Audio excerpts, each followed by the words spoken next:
قدر لو صار أنا قدر كذا أيوة كذا لا لا كذا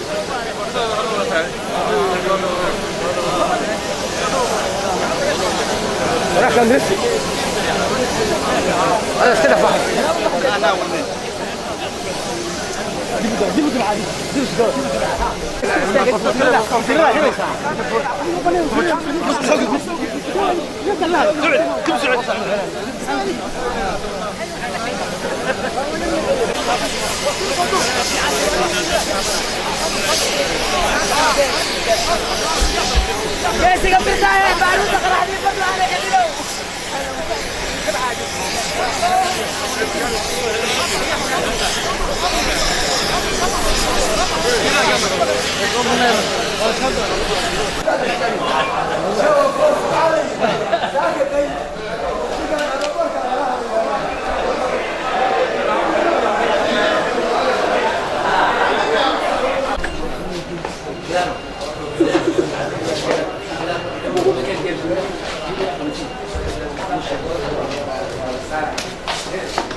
بحاج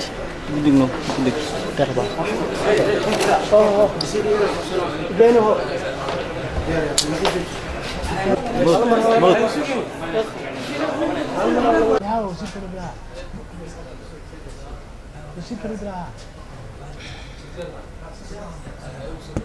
بسم الله الرحمن الرحيم waxaa sharaf noo ah inaan maanta halkan ku soo dhaweeyno madaxweynaha dawladda goboleedka Galmudug Axmed Ducaale Xaaf oo qayb ka ah shirka dawlad goboleedyada iyo dawladda dhexe ee ka furmi doona berrito haddii aan la idmo magaalada Muqdisho shalay waxaa yimi madaxweynaha dawlad goboleedka koonfur galbeed Sharif Xasan Aadan maanta waxaa iman doona madaxweynaha Galmudug iyo madaxweynaha Jubbaland iyo madaxweynaha Jubbaland Cabdiweli iyo Axmed Madow ayaguna soo socda waxaan ugu mahadnaqayaa xildhibaanada iyo senatarada iyo shacabka sida weyn oo loo soo dhaweeyay waxaan fili doonaa in uu kulankan noqon doono kulan wax ku ool ah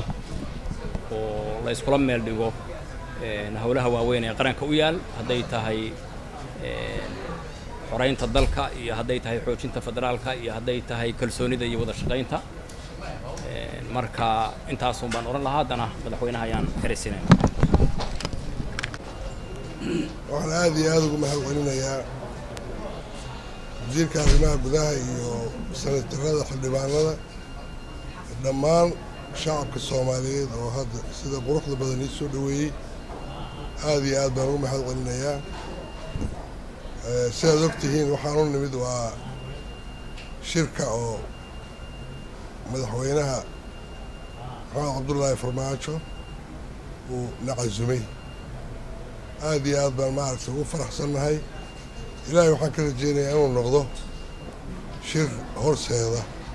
mustaqbal Soomaaliyeed iyo midnimo ayaan ilaahay ka rajeynayaa aad iyo aad baad mahadsantihiin war kale maanta iguma jiro waa mahadsantihiin